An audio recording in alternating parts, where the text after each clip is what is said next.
Well, we made it to July, the year is halfway over, and I wanted to do a mid-year check-in on what films have come out so far in 2023 that might get Oscar nominations early next year. So let's go back to last July. At this point in 2022, we had 3 Oscar nominees for Best Picture already released. Everything Everywhere All at Once, which came out in April, Top Gun Maverick, which came out in May, and Elvis, which came out in June. Yes, by this point in 2022, we had the year's Best Picture winner, Best Director winner, Best Actress winner, Best Supporting Actor winner, Best Supporting Actress winner, Best Original Screenplay winner, and so on and so forth. We also had Elvis, which got very close to a Best Actor victory for Austin Butler. Top Gun Maverick was doing very well with audiences, with critics. It was taking the box office by storm. I think by the end of June last year, we were all thinking Top Gun Maverick could get into Best Picture. There was some Oscar excitement already at this point. We already had a few movies we were pretty damn sure were going to get in.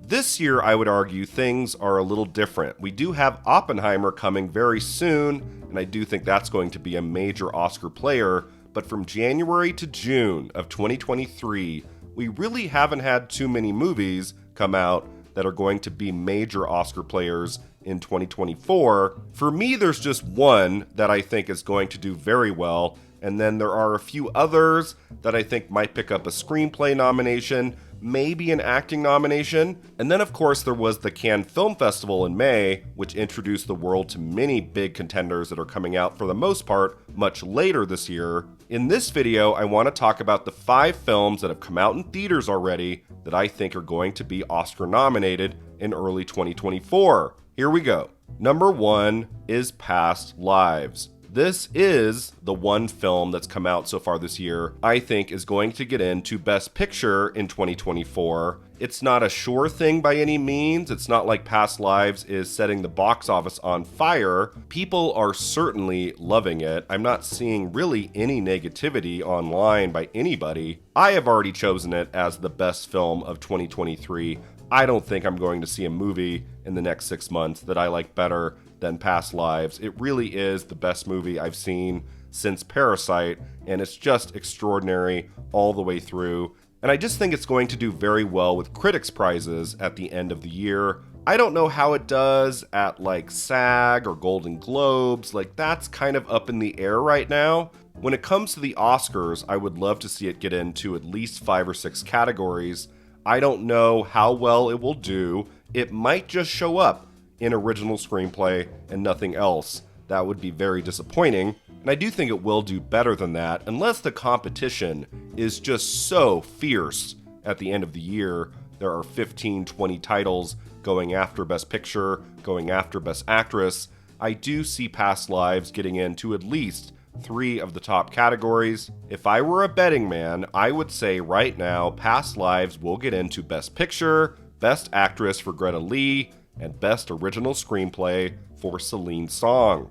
Can it do better than that? I sure hope it can. I would love to see it get into Best Director for Celine Song. It's a very quiet, understated film, and that gives me some pause. I wonder if enough people will have the passion for it to get it into a lot of categories, but I have been gleefully watching all of the strong notices for the film online since I saw it in January at Sundance. My Past Lives review from February right now is almost my most watched video on YouTube. It's been such a delight to see all the comments, all the people who are continuing to discover this amazing film. Past Lives will get into the Oscars. The question is how many categories. I really, really, really hope it at least gets into Best Picture, Best Actress, and Best Original Screenplay. Number 2, Spider-Man Across the Spider-Verse. I love Into the Spider-Verse from 2018, and Across the Spider-Verse looks amazing. And considering that Into the Spider-Verse won the Oscar for Best Animated Feature in early 2019, I do think Across the Spider-Verse is very likely to win Best Animated Feature again. There's no question it's getting into Best Animated Feature. That's a lock nomination at this point, and I think it's probably going to win. Now the question is, can Across the Spider-Verse get into more categories than just Animated Feature? I do think the enthusiasm from critics and audiences is so through the roof for this movie. It's been a blockbuster hit as well. I do think it could get into Best Adapted Screenplay. Sometimes you see animated features get in there. I do think that's possible. And I do think Best Picture is up for grabs with the 10 nominations. But it has been a while, correct me if I'm wrong, but I believe Toy Story 3 was the last animated feature to be nominated for Best Picture way back in 2011. So that would be a pretty big feat for Across the Spider-Verse to get in. But even if it just gets into Best Animated Feature, I think it has a very good chance in winning. Number 3 is Air from director Ben Affleck. I finally watched the film a few nights ago on Amazon Prime and really loved it. It is a great story, well told, fantastic ensemble of actors. It came out early enough in the year that I wonder if it might be forgotten about. It might be one of those movies that everybody liked at the time, but come the following year, it's like, yeah, that one was fine, but we're not going to nominate it for anything. I mean, that's possible. I think all it needs is some key precursor nominations, like at Golden Globes or at SAG, just 1 or 2 acting nods, a screenplay nod, some critics prizes. Again, I think it depends on how competitive the field is in November, December, but it's a really great watch, and I could see that film playing especially well for voters at home. Air is not necessarily a movie you have to see in a theater, and people just love these actors, Matt Damon, Jason Bateman, Viola Davis. My favorite performance in the film was by Chris Messina, who has that one amazing meltdown scene where he just goes berserk in his office. I have loved Chris Messina for so many years. He is such a talented actor. He's never been nominated, I think, for any major award. I don't think he's been recognized at the Emmys.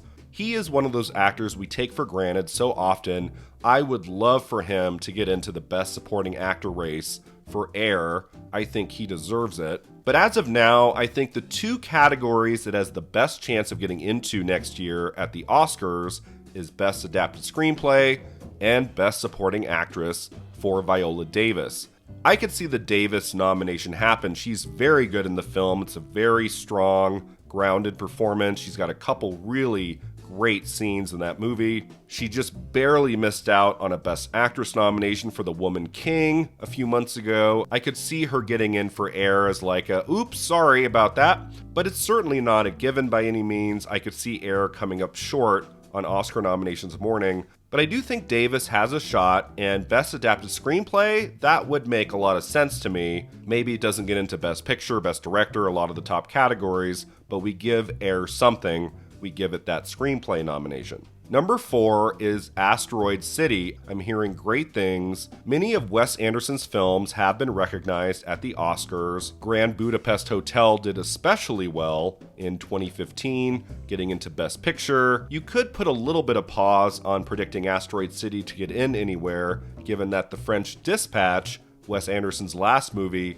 came up with 0 nominations at the 2022 ceremony. I mean, that film not getting into Best Production Design was really baffling to me. Say what you want about The French Dispatch, but the production design in that film is strikingly original. So they won't just go for anything that he puts out, but Asteroid City has done much better with critics and with audiences than The French Dispatch did, and Asteroid City has done much better at the box office too. The question is, does it get into Best Picture, an acting category? I don't think so. It looks like the ensemble is so massive, huge, there's not going to be one specific person that gets singled out. So again, kind of like with Air, I do think if Asteroid City shows up somewhere on Oscar nominations morning, I do think Best Original Screenplay is in the cards. Maybe a technical category too, like production design or cinematography, something like that. If Best Casting was a category at the Oscars, I think Wes Anderson's films would show up there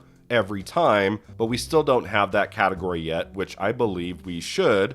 Asteroid City might be like The French Dispatch and show up with nothing on Oscar nominations morning, but right now, I think it has a very good shot at getting into Best Original Screenplay. And then finally, number 5. There's a couple films here I could talk about The Little Mermaid, I do think that could show up in a technical category, and Guardians of the Galaxy Volume 3 probably will show up in visual effects, given that both Volume 1 and Volume 2 got into that category. But one other film that's come out so far this year I do think gets into a major category is Elemental for Best Animated Feature. Sometimes when there are two Pixar movies in the same year, one of them moves on to Best Animated Feature and the other one is left out. Turning Red made it in, but not Lightyear. Lightyear was not very well liked. But Luca, one of my favorite films of 2021, got in, and then Soul obviously won. Now, some people might say Elemental might miss because it hasn't done very well at the box office, but it has been picking up some steam with audiences since that opening weekend that disappointed. The critics have been very responsive to the movie. It's Pixar's only release of 2023,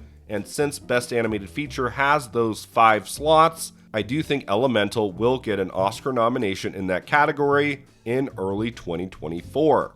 Now, there have been, of course, some Oscar contenders that have screened for people, like at the Cannes Film Festival, we had Killers of the Flower Moon from Martin Scorsese. Obviously, that film is going to be a major awards player. Also, May December from Todd Haynes, and The Zone of Interest, which I'm hearing amazing things about, and the winner of the Palme d'Or, Anatomy of a Fall. These films I'm sure I will be talking about in the months to come, and we are just weeks away from speculating how well Oppenheimer and Barbie are going to do at next year's Oscar ceremony. But those films and many more are Oscar contender videos for another day. Right now, let me end with this. If you have not seen Past Lives, which I believe will get an Oscar nomination next year for Best Picture, Best Actress, and Best Original Screenplay, do yourself a favor and make it your next trip to the theater. It is one spectacular movie.